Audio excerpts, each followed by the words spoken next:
नमस्कार दोस्तों, मैं मुकेश यादव आप सभी का जीएस वाटिका में स्वागत करता हूं। आज का टॉपिक हम लोग देख रहे हैं ज्योग्राफी में कि कर्क रेखा, मकर रेखा और विषुवत रेखा किस किस देश से गुजरती है। तो आप देखेंगे कि यह पृथ्वी है और पृथ्वी पर एक लाइन खींची गई है। इस लाइन का नाम है आपको विषुवत रेखा। विषुवत कहिए या भूमध्य कहें या भूमध्य रेखा कहें या विषुवत रेखा या इक्वेटर, ये तीन नाम से जाना जाता है। ये ऐसा लाइन है जो पृथ्वी को दो बराबर भागों में बांटती है। यह लाइन जो है आपको पश्चिम से पूरब की ओर खींची जाती है और यह लाइन जो है पूरे पृथ्वी को दो बराबर भागों में बांटती है। इधर वाले को कहते हैं हम लोग नॉर्थ पोल और नीचे वाले को कहते हैं हम लोग साउथ पोल। यानी कि आप कह सकते हैं कि विषुवत रेखा जो है पृथ्वी को दो बराबर भागों में बांटती है। इस लाइन से ऊपर वाले को कहते हैं उत्तरी ध्रुव, इस लाइन से नीचे वाले को कहते हैं दक्षिणी ध्रुव। तो इसी लाइन में आप इसको मैथ और इससे हम लोग 0 डिग्री पर मानते हैं। यानी कि विषुवत रेखा, भूमध्य रेखा या इक्वेटर कहिए या विषुव कहिए, इसको हम लोग 0 डिग्री पर मानते हैं। और इसको आगे आप आगे देखेंगे कि मैथ की भाषा में एक और लाइन है। तो सपोज कीजिए पृथ्वी है, तो इस लाइन को हम लोग मैथ की भाषा में इससे हम लोग क्या कहेंगे, वृत्त, जो कि कितने डिग्री का होगा, 360 डिग्री का होगा। ध्यान रखेंगे, मैथ की भाषा में इसको क्या कहेंगे, वृत्त 360 डिग्री का। तो 360 डिग्री को अगर दो भागों में बांटा जाए तो यह विषुवत रेखा जो है दो भागों में बांटती है। तो इधर वाला हो गया भाग 180 डिग्री और ये भी हो गया 180 डिग्री। तो इस लाइन को हम लोग विषुवत रेखा कहते हैं। तो विषुवत रेखा से ये जो ऊपर में होगा इसको हम लोग कहेंगे नॉर्थ और नीचे में जो होगा उसको कहेंगे साउथ। तो इसी तरह से आप देखिएगा, इसी तरह से आगे इसको हम लोग यहाँ समझे और कि यह वृत्त है, मान लीजिए वृत्त है, तो यह आपको 360 डिग्री का है। तो इसे 0 माने तो यहाँ से 1 2 3 4 इस तरह से करते करते यहाँ 90 आएगा। फिर इधर भी 0 से 1 2 3 4 करते करते यह भी 90 आएगा। तो ये 90 90 हो जाता है 180। ठीक उसी तरह से यहाँ से 0 से 1 2 3 4 5 करते करते यहाँ 90 आएगा बीच में। और फिर यहाँ से 0 से 1 2 3 4 5 करते करते 90 आएगा। तो इधर भी हो जाएगा 180। तो 180 और 180 पूरा कितना हो गया, 360 डिग्री। तो 360 डिग्री जब आप समझ गए तो यहाँ पर आप देखिएगा, तो इसी में आपको एक लाइन जो है यह 0 डिग्री जिसे विषुवत रेखा कहते हैं, उसी तरह से एक लाइन आएगा 23.5 डिग्री। तो ये उत्तर दिशा में है। आपको हम पहले बोलें कि इस लाइन से ऊपर वाला को हम लोग एन से सूचित करेंगे और इस लाइन से नीचे वाला जो होगा उसको हम लोग एस से सूचित करेंगे, साउथ। यानी कि नीचे वाला जो है, ये नीचे वाला को हम लोग साउथ कहेंगे। तो इसी में इसका कुछ नाम है। तो आप यहाँ गौर करेंगे कि यह जो 23.5 डिग्री है, 23.5 डिग्री नॉर्थ, एन हम लोग इसलिए लिखें कि विषुवत रेखा से ऊपर वाला जो भी होगा उसको एन कहेंगे और विषुवत रेखा से नीचे वाला जो भी होगा उसको हम लोग क्या कहेंगे, एस, और इधर वाला को एन। तो यह जो है इसको हम लोग कहते हैं, एन वाला को कहते हैं कर्क रेखा।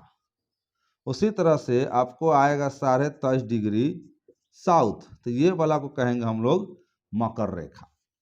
तो इसको हम लोग कहेंगे मकर रेखा और इसको कहेंगे हम लोग कर्क रेखा। और यह जो बीचों बीच जो पृथ्वी को दो बराबर भागों में बांटती है, तो इस लाइन का नाम है आपको विषुवत रेखा। तो इस तरह से आपने ये तीनों लाइन देखा कि कैसे कैसे यह 23.5 डिग्री नॉर्थ अगर रहे तो कर्क रेखा मारेंगे और 23.5 डिग्री साउथ अगर रहे तो आप मकर रेखा मारेंगे। तो ये कैसे आया, तो आपने यह समझा कि 0 और 90 के बीच में, 23 और 24 के बीच में 23.5 आएगा उत्तर में। उसी तरह से 0 और 90 के बीच में आपको 23 और 24 के बीच में 23.5 आएगा दक्षिण में, इसीलिए हम लोग इसमें दक्षिण कहें। तो यही कर्क रेखा और हम लोग विषुवत रेखा और मकर रेखा के बारे में देखेंगे कि यह कर्क रेखा, विषुवत रेखा और मकर रेखा जो है वह किस किस देश से गुजरता है। तो हम लोग यह देखेंगे कि किस किस देश से गुजरता है। तो आप यहाँ गौर करेंगे, सबसे पहला है कर्क रेखा। तो आपने पढ़ा कि कर्क रेखा जो है वो 23 डिग्री नॉर्थ, तो यह आपको पूरे 17 देश से गुजरता है। ध्यान रखिएगा, यह 17 देश से गुजरता है कर्क रेखा। उसी तरह से मकर रेखा जो है यह 10 देश से गुजरता है और विषुवत रेखा जो है यह आपको 12 देश से गुजरता है, तो इसको आप ध्यान रखेंगे। तो कर्क रेखा जो 17 देश से गुजरता है उसमें नाम जो है आप यहाँ देख सकते हैं। सबसे पहला ताइवान, चीन, म्यांमार, बांग्लादेश, भारत, ओमान, इसके अलावा संयुक्त अरब अमीरात, सऊदी अरब, मिस्र, लीबिया, नाइजर, अल्जीरिया, माली, मारितानिया, पश्चिम सहारा, बहामास, मैक्सिको।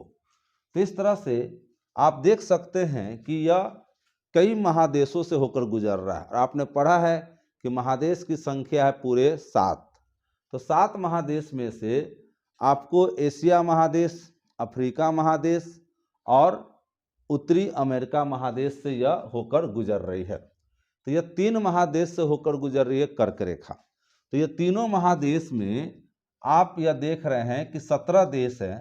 तो 17 देश में आप ध्यान रखिएगा कि सऊदी अरब तक, यहाँ गौर कीजिए, सऊदी अरब तक यह एशिया में पड़ता है। तो यहाँ देख लीजिए, ताइवान, चीन, म्यांमार, बांग्लादेश, भारत, ओमान, संयुक्त अरब अमीरात और सऊदी अरब, ये सभी एशिया में पड़ते हैं। उसके बाद ये मिस्र से लेकर और आपको ये पश्चिमी सहारा यहाँ तक आप ये देख सकते हैं कि यह आपको पड़ता है अफ्रीका महादेश में। और उसके बाद यह जो है मैक्सिको, यह पड़ता है आपको उत्तरी अमेरिका महादेश में। तो आप समझ सकते हैं कि 3 महादेश से गुजर रहा है। और आपसे यह भी पूछा जाए कि एशिया महादेश से कर्क रेखा कितने देश से गुजरता है, एशिया में कितने देश से, तो आप यहाँ देख लीजिए, ताइवान हो गया तो 1 2 3 4 5 6 7 8। तो आप कह सकते हैं एशिया में कितना देश से, तो एशिया में 8। उसके बाद अफ्रीका में देख लेते हैं, 1 2 3 4 5 6 7 और अफ्रीका से तो 7। और उसके अलावा आपको यह नॉर्थ अमेरिका जो महादेश है, नॉर्थ अमेरिका से तो 2। तो 8 7 15 2 17। तो इस तरह से भी आप बांटकर समझ सकते हैं। अब आते हैं मकर रेखा। मकर रेखा जो है 23.5 डिग्री साउथ को लोग मकर रेखा कहते हैं। और यह जो मकर रेखा है यह 10 देश से होकर गुजरती है। तो इसमें Chile, Argentina, Paraguay, Brazil, Namibia, Botswana, उसी तरह से दक्षिण अफ्रीका, मोजाम्बिक, मेडागास्कर, ऑस्ट्रेलिया। तो यह 10 देश से होकर गुजर रहा है मकर रेखा। तो आप गौर कीजिएगा कि यहाँ तक जो ब्राज़ील तक है, यहाँ से लेकर ये आपको पड़ता है दक्षिण अमेरिका महादेश। तो दक्षिण अमेरिका महादेश में 4 देश से, चिली, अर्जेंटीना, पराग्वे और ब्राज़ील, ये सभी पड़ता है दक्षिण अमेरिका से। तो दक्षिण अमेरिका में आपको 4 गो। उसी तरह से अफ्रीका में आइए, नामीबिया, बोत्सवाना, दक्षिण अफ्रीका, मोजाम्बिक और आप यह मेडागास्कर। तो मेडागास्कर तो ऐसे हिंद महासागर में पड़ता है। उसके बाद ऑस्ट्रेलिया। तो आप यहाँ देख सकते हैं 1 2 और ये हो गया 3 4। तो 4 गो जो है वो आपको अफ्रीका महादेश से भी गुजरता है। इसके अलावा मेडागास्कर हिंद महासागर में है और ऑस्ट्रेलिया एक महादेश है ही। तो इस तरह से ये भी आप समझ सकते हैं कि मकर रेखा इतने देश से 10 देश से गुजरती है। उसके बाद है विषुवत रेखा। विषुवत रेखा जो है आप पूरे 12 देश से होकर गुजर रही है, जिसमें Ecuador, Colombia, Brazil, Gabon, Congo गणराज्य, लोकतांत्रिक कांगो गणराज्य, इसके बाद Uganda, Kenya, Somalia, Maldives, Indonesia, Kiribati. तो आप यहाँ गौर करेंगे कि ये इक्वाडोर, कोलंबिया और ब्राज़ील, यहाँ से लेकर यह 3 जो जगह है यह आपको पड़ता है कौन महादेश में। तो यहाँ आप देख सकते हैं ये ब्राज़ील जो है यह दक्षिण अमेरिका महादेश में ये पड़ता है, दक्षिण अमेरिका में। तो दक्षिण अमेरिका में यह 3 हो गया विषुवत रेखा। इसके अलावा यहाँ से आप शुरू करेंगे तो यह अफ्रीका में पड़ेगा, गैबोन, कांगो गणराज्य, लोकतांत्रिक कांगो गणराज्य, युगांडा, केनिया, सोमालिया, यहाँ सोमालिया तक। उसके बाद यह एशिया में आ जाता है। एशिया में आपको मालदीव, इंडोनेशिया, किरिबाती। तो इस तरह से आप इसको बांट सकते हैं याद करने के लिए। तो यह 12 देश से गुजरता है विषुवत रेखा। उसके बाद मकर रेखा गुजरता है 10 देश से और कर्क रेखा गुजरता है 17 देश से। तो ये आपको याद आप रखेंगे। तो अगर वीडियो अच्छा लगे तो लाइक करें, शेयर करें, सब्सक्राइब करें। आज के लिए इतना ही। Thank you.